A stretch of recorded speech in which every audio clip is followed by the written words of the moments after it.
नमस्कार दोस्तों। कभी आपने ऐसा सुना है कि केवल एक साल में 1 लाख के 1 करोड़ रुपए बन गए शेयर मार्केट में? क्योंकि आप लोग कई सालों से शेयर मार्केट में बैठे हुए हो, लेकिन जितना पैसा इन्वेस्ट करा हो वो भी नहीं निकल पा रहा है। और कुछ लोग ऐसे होते हैं जो कि 1 साल के अंदर ही 1 लाख के 1 करोड़ बना लेते हैं।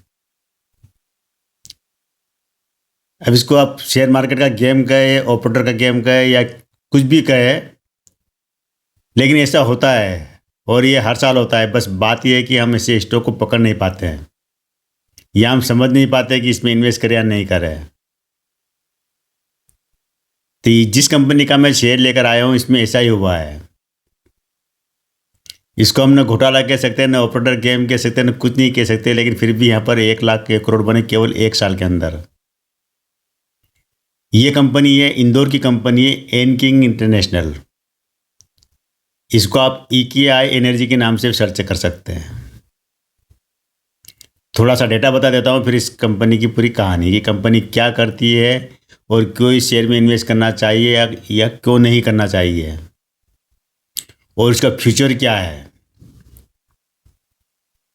तो ये एन किंग इंटरनेशनल का जो शेयर अभी आपको मिल रहा है 390 रुपये या 395 रुपये के आसपास मिल रहा है, मोटा मोटा 400 मान सकते हैं।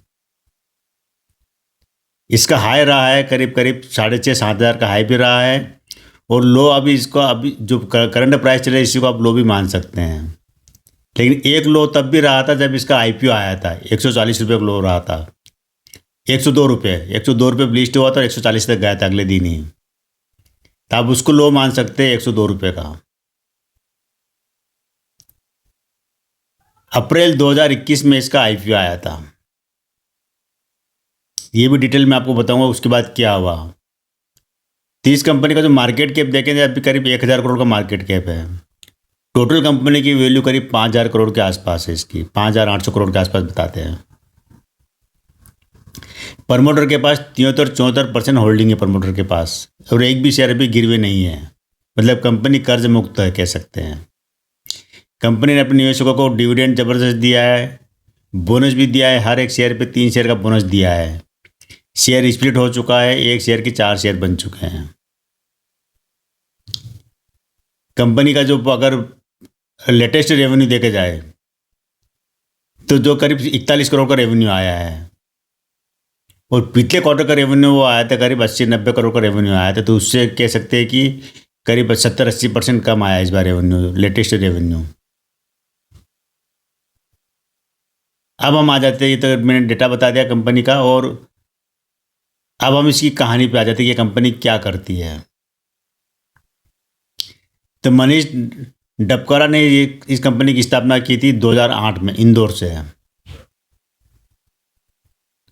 और 2021 में अप्रैल 2021 में इसका IPO आया था। IPO प्राइस देखी थी 102 रुपये से 100 रुपये से लेकर 102 रुपये, और 102 पर ये शेयर लिस्ट हुआ था और अगले दिन 140 रुपये खुला है।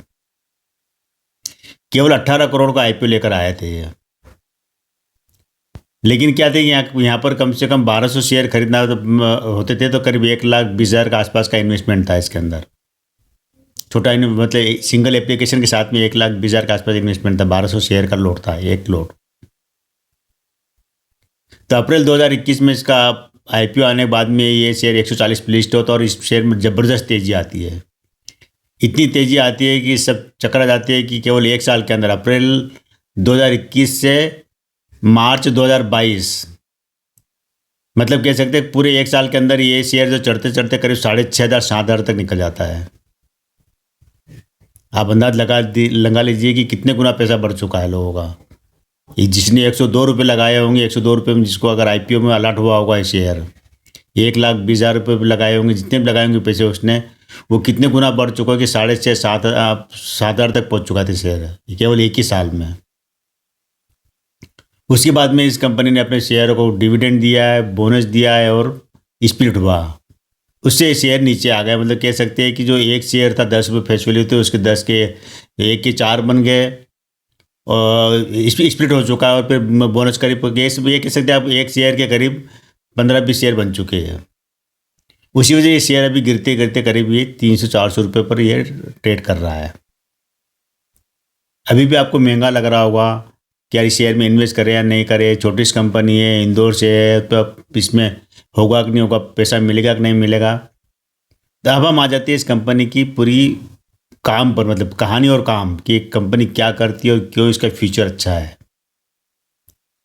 तो दोस्तों, दुनिया में क्या कि एक दो तरह के बिजनेस होते हैं। एक तो वो होते हैं कि जो बहुत ज़्यादा प्रदूषण फैलाते, कार्बन का उत्सर्जन करते हैं, जैसे कि तमाम स्टील कंपनियां, तमाम ऑयल वाली कंपनियां हैं, रेलवे सेक्टर है, या थर्मल पावर है, या जितने भी जहाँ पर कोयला वगैरह का जो दहन होता है, कोयला, ऑयल, तेल वगैरह जो जलता है वगैरह, उससे जो कार्बन उत्सर्जन होता है, वो ये हमारे पूरे पृथ्वी के वातावरण को ही प्रदूषित करता है। तो ऐसे में ऐसी कंपनियां आती है जो कि उन इंडस्ट्री को लगाती है, उसमें पैसा लगाती है जो प्रदूषण कम करते हैं। तो वो काम ये कंपनी करती है।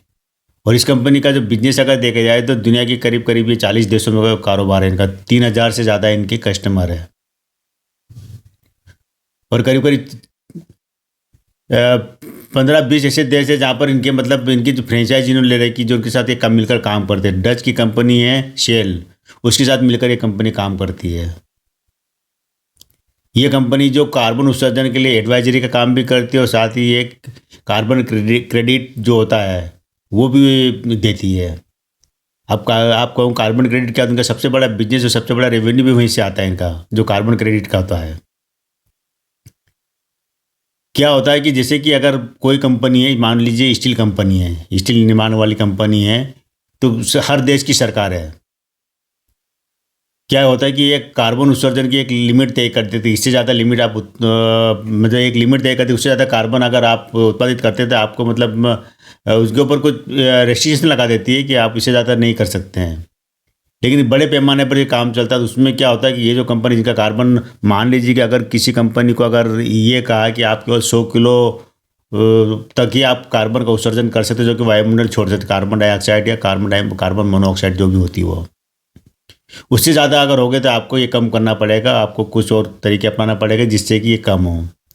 अब वो इंडस्ट्री कार्बन, क्योंकि उनका बिजनेस है तो कार्बन कम नहीं कर सकते, तो वहाँ पर क्या होता है कि ये इसी इकेआई जैसी कंपनी ये क्या करती है कि दुनिया भर में इनके करीब यूएई है, मतलब जैसे सऊदी अरब वगैरह है, अफ्रीका है, और जहाँ भी मतलब तेल वगैरह बनता है वगैरह, वहाँ पर क्या है कि ये कंपनी काम करती है, कनाडा वगैरह। तो उसमें क्या करती है कि ये जो ऐसे काम जो होते हैं, जो ग्रीन फॉरेस्ट लगाना, बड़े बड़े घास के मैदान लगाना, या अगर नमी वाले क्षेत्र बनाना, या इंडो पावर जो वो बिजली बनती है हवा से, या सोलर पावर, सोलर से बिजली बनती है, या इस तरह के तमाम जो उद्योग होते हैं उसमें पैसा लगाती है, उनको बढ़ावा देती है।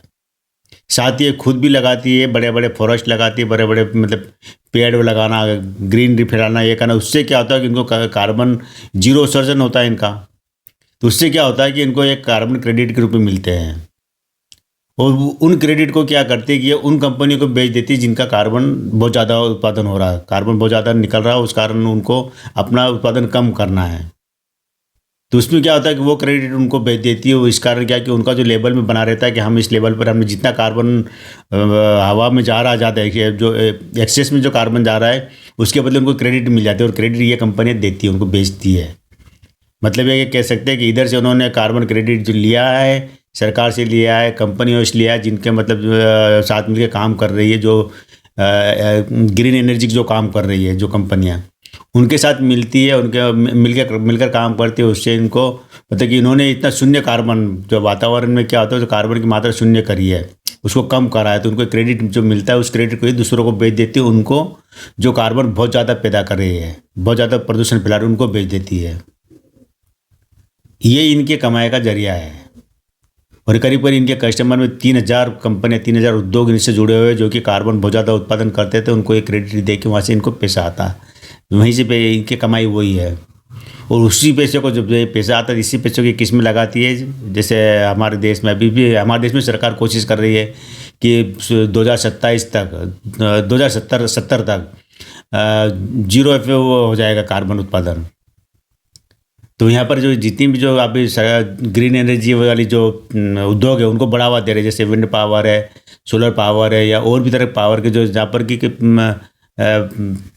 कार्बन का उत्पादन कम हो या ना हो, इसी उद्देश्य से क्या हम यहाँ सरकार यहाँ पर लगा रहे, तो वहाँ पर क्या होता है कि ये कंपनियाँ जो अपना पैसा आती उन उद्योगों में लगाती जो कि कार्बन कम पैदा कर रहे हैं।